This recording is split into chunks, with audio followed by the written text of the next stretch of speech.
headlines now this Sunday morning. It's the ITV News.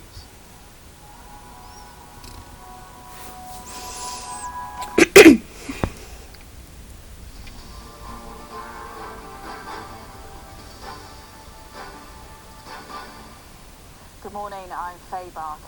The head of NHS England is warning us not to squander the gains made against coronavirus on the eve of a major easing of restrictions in England. From tomorrow, groups of up to 6 people can meet outside and outdoor organised sport can restart. Helen Keenan has more. Tomorrow, the stay-at-home message comes to an end in England. But while the easing of lockdown restrictions continue, so do the safety warnings. With the head of the NHS, Stephen Powers, saying we must not squander our gains made on coronavirus and not sticking to the new rules. A thought supported by the government. We can take some important steps tomorrow. First of all, allowing grass sports to resume, which is so important for our nation's physical and mental health, but also ensuring that people can once again meet their loved ones outside. Of course, it's important that we continue to abide by the rules, but this is an important step back towards normality. So what is changing? Well, from tomorrow in England, people will be allowed to meet outside, including in private gardens, in groups of up to 6 or as 2 households, but they have to stay local. Weddings with up to 6 people can take place again, and outdoor sports facilities can reopen. And preparations are already well underway. Pitches around the country being set up for formally organised outdoor sports, also resuming on Monday too. But plans for further restrictions being relaxed in the future could be paused if infection rates begin to rise. So far, more than 29 million people in the UK have received a first dose of a COVID vaccine, and the government says it's still on track to vaccinate all 9 priority groups by mid-April. But soon there will be fewer first appointments available, with a shortage of supply next month. So people are being warned to keep within the guidelines to keep England progressing out of lockdown. Helen Keenan, ITV News.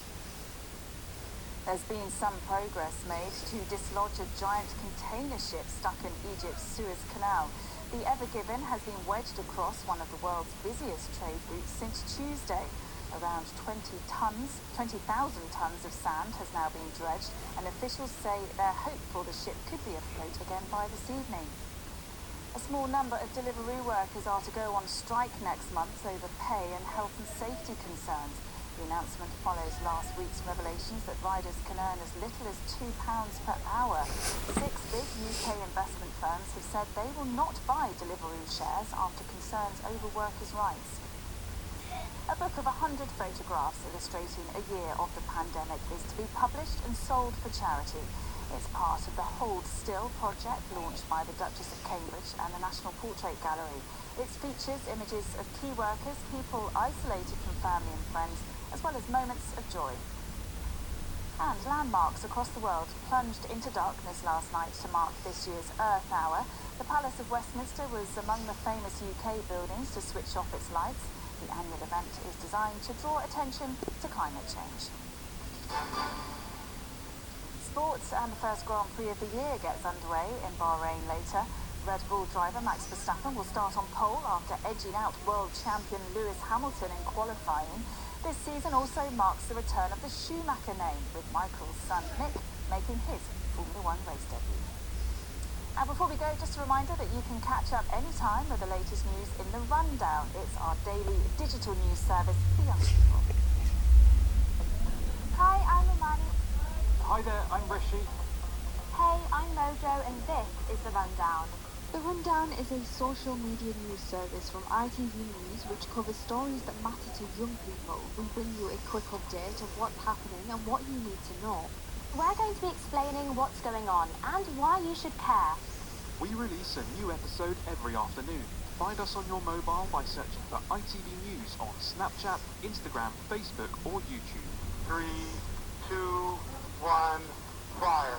So if you're a teenager or have one in the family, check out The Rundown from ITV News. Well, that is it from me for now. I will be back for lunchtime news just before 12:30. Until then, do enjoy your morning. Bye-bye.